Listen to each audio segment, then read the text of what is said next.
आज हम पढ़ेंगे प्रमेय 6.5। ठीक है, इसमें क्या दिया है? इसमें दिया है कि यदि एक त्रिभुज का एक कोण दूसरे त्रिभुज के एक कोण के बराबर हो तथा इन कोणों को अंतर्गत करने वाली भुजाएं समानुपाती हो तो दोनों त्रिभुज समरूप होते हैं। मतलब इसमें क्या कर रहा है कि एक त्रिभुज का एक कोण जो है दूसरे त्रिभुज के, देखिए यहाँ पे दो त्रिभुज ले, एक त्रिभुज का जो कोण होगा दूसरे त्रिभुज के कोण के क्या होगा? बराबर। तो यहाँ पर हम क्या कर लेते हैं, कोण ए जो है कोण डी के बराबर कर लिए। ठीक है, अब चलिए आगे क्या करा कि इन कोणों के अंतर्गत करने वाले भुजाएं समानुपाती होते हैं। समानुपाती मतलब एक ही अनुपात में, यानी ये कोण के अंतर्गत, किसके अंतर्गत? कोणों के अंतर्गत। ठीक है, इस कोण के अंतर्गत कौन कौन भुजाया? ए बी और ए सी, और डी के अंतर्गत डी ई और डी एफ। ठीक है, हमको कह रहा है एक ही अनुपात में हो, मतलब कह रहा है कि ए बी बट्टा डी ई और ए सी बट्टा डी एफ। ठीक है, तो दोनों त्रिभुज समरूप होते हैं, यानी दोनों त्रिभुज तब क्या होगा? समरूप होगा। यानी हमें दिखाना क्या है? तो पहले देखिए हमको दिया क्या है। तो दिया कि त्रिभुज में जो कोण ए और कोण डी क्या है? बराबर है। यानी दिया है कि कोण ए जो है ये बराबर किसके? कोण डी के।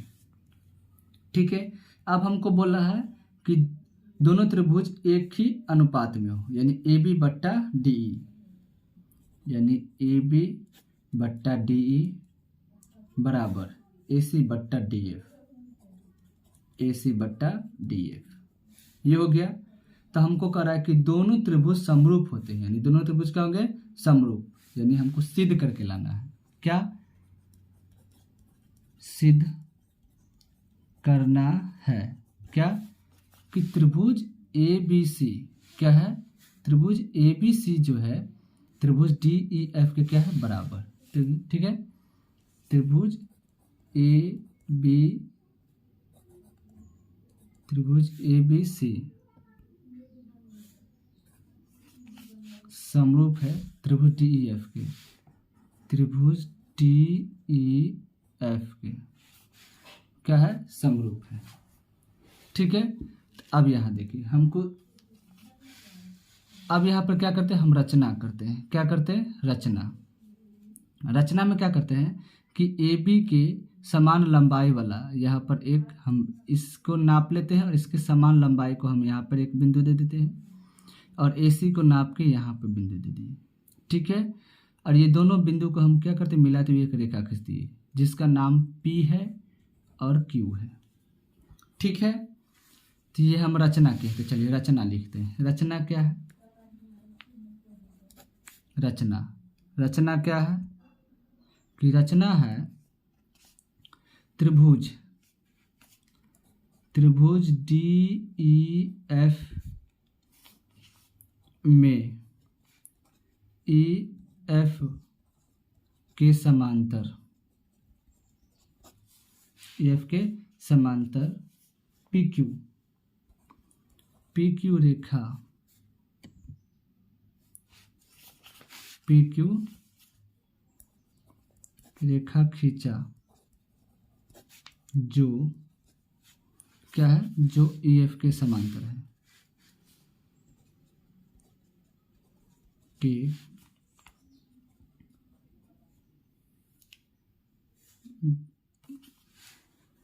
जो ई एफ के समांतर पी की रेखा खींचा जो, ये तो लिख ही दिए। अब देखिए खींचा जो, अब देखिए ए बी के ही समान लंबाई वाला लिए थे, इसका मतलब ये हो गया कि ए बी जो है डी पी के बराबर हो गया और ए सी डी क्यू के। तो यहाँ पर लिखेंगे कि ए बी जो है ये बराबर हो गया डी पी के और ए सी बराबर हो गया किसके? डी क्यू के। समीकरण फर्स्ट, समीकरण सेकेंड, ये हो गया। अब देखिए यहाँ पर क्या करेंगे? अब देखिए दिया हुआ हमको क्या दिया है कि ए बी बट्टा डी बराबर ए सी बट्टा डी एफ। यहाँ पर लिखिए दिया है क्या कि ए बी बट्टा डी ई बराबर ए सी बट्टा डी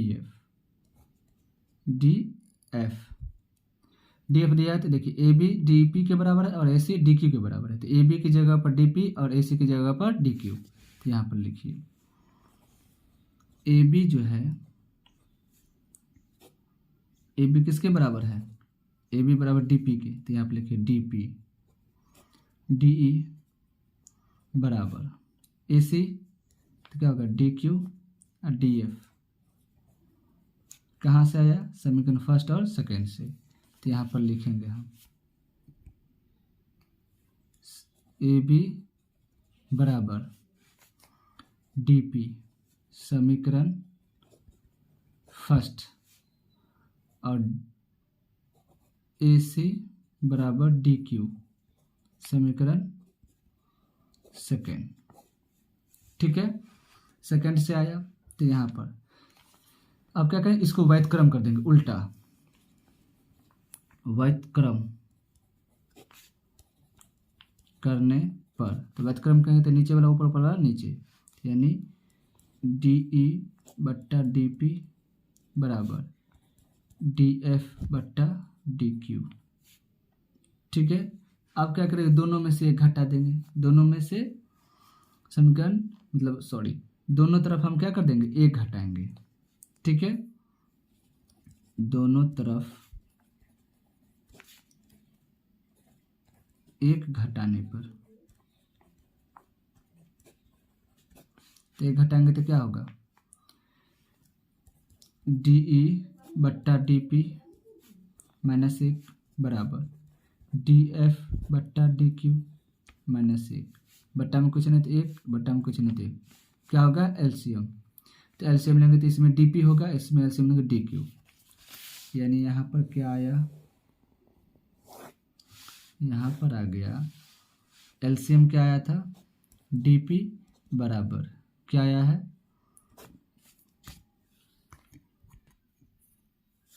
डी पी बराबर डी क्यू। ठीक है, अब क्या कर लेंगे हम, यहाँ पर क्या करेंगे, डी पी, तो यहाँ पर देखिए डी पी है तो डी पी, तो ये क्या होगा डी ई, डी पी क्या है डी पी, तो डी ई, यहाँ पर होगा डी ई माइनस क्या होगा, डी पी है तो डी पी से गुना होगा, यानी माइनस डी पी। यहाँ भी सेम कंडीशन, डी क्यू है तो डी क्यू, तो यहाँ भी डी क्यू है, तो यहाँ पर क्या होगा डी एफ, यहाँ होगा डी एफ माइनस माइनस एक है एलसीएम में, तो डी क्यू यानी minus D Q, D Q हो गया। तो यहाँ पर देखिए D E minus D F, D E यानी पूरा में से डी एफ घट गया, डी ई में से डी एफ घट गया तो क्या बचा पी ई। ठीक है, ये पूरा में से इतना घट गया तो क्या पी बचा, तो यहाँ पर लिखेंगे क्या चीज़ पी ई बट्टा डी पी बराबर, यहाँ भी क्या होगा, ये पूरे में से डी क्यू में डी एफ में से डी क्यू घटेगा तो क्या बचेगा P F, sorry Q F, तो लिखेंगे क्यू एफ बट्टा डी क्यू। और फिर क्या करते हैं, वैध क्रम, वैध क्रम करने पर, तो वैध क्रम करने तो क्या होगा, नीचे वाला ऊपर वाला नीचे, तो यहाँ पर क्या होगा डी पी बट्टा पी ई बराबर डी क्यू बट्टा क्यू एफ, ये होगा। अब देखिए यहाँ पर क्या करेंगे, यहाँ पर देखिए डीपी जो है पी, डीपी बट्टा पी, डीपी बट्टा पी और डी क्यू बट्टा क्यू एफ, डी क्यू बट्टा क्यू एफ। ठीक है, तो जब दो भुजाओं को एक ही अनुपात में अगर जो काटती हो, यानी दो भुजाओं को एक ही अनुपात में क्या करता है, विभाजित करता है, तो ये थ्योरम के विलोम से हम क्या जानते हैं कि दो भुजाओं को एक ही अनुपात में जो भुजा विभाजित करेगा वो जो है पी क्यू ई एफ के क्या होगा, समांतर होगा, यानी ये पी क्यू जो है ई एफ के समांतर होगा। किससे, थ्योरम के विलोम से, क्योंकि दो भुजाओं को क्या है एक समान अनुपात में ये क्या कर रहे हैं, काट रहे हैं, इसका मतलब ये होगा पी क्यू जो है ई एफ के समांतर है। तो यहाँ पर लिखेंगे क्या चीज़, प्रमेय के विलोम से, थेस प्रमेय के विलोम हम पढ़े थे कौन 6.2 में, क्या कि पी क्यू जो है समांतर होगा किसके, ई एफ के, पी क्यू समांतर होगा ई एफ के समांतर होगा। इसका मतलब क्या है, ई एफ के समांतर हुआ तो इसका मतलब ये हुआ कि कोण पी जो है ई के बराबर होगा, कोण क्यू एफ के बराबर होगा। क्यों, क्योंकि ई एफ के समांतर पी की रेखा खींचा गया है। अगर किसी त्रिभुज के तीसरी भुजा के 1 2 3 तीसरी भुजा के समांतर खींचा गया रेखा यानी ई एफ के समांतर है, और ये समांतर रेखा